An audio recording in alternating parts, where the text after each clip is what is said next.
Every good parent shows love and concern and affection towards their children. And we see and can understand the feelings of Jairus in the gospel today.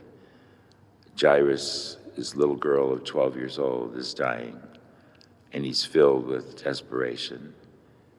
He approaches Jesus with faith, asking him to cure his little girl. And we can understand where Jairus is coming from.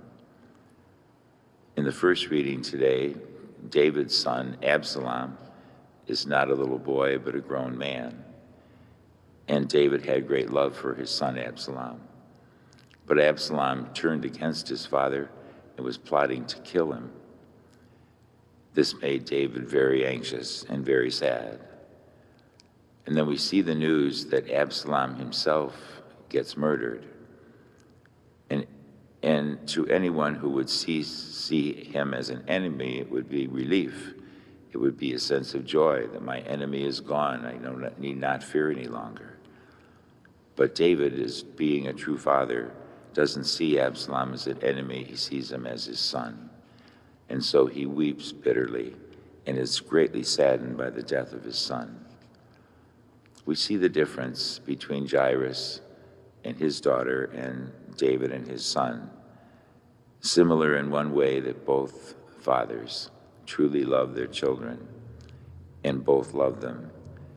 And we see that for us, God our Father loves us no matter what.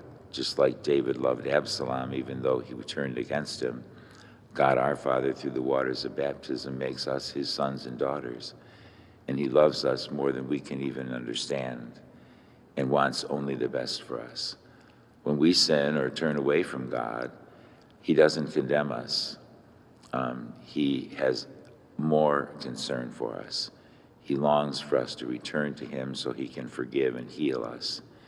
And that's the way that certainly David was toward Absalom. And so we give thanks today that we have a loving and good Father in heaven who cares for us more than we can imagine. And instead of turning away from us when we fail him, he comes after us with love and affection and forgiveness. It's great news from the gospel. The Lord wants one thing. He wants us forever to dwell with him in his house in heaven.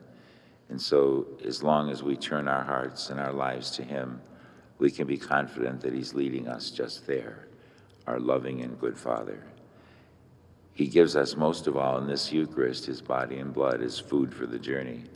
He gives us the body and blood of his Son to heal and strengthen us and give us strength and courage. And so today we're grateful. In this small crowd of people today, we have a great presence, and that is Jesus Christ himself, the Son of the Father, who gave him to us out of his deep love for us. Let us stand and offer our prayers and petitions.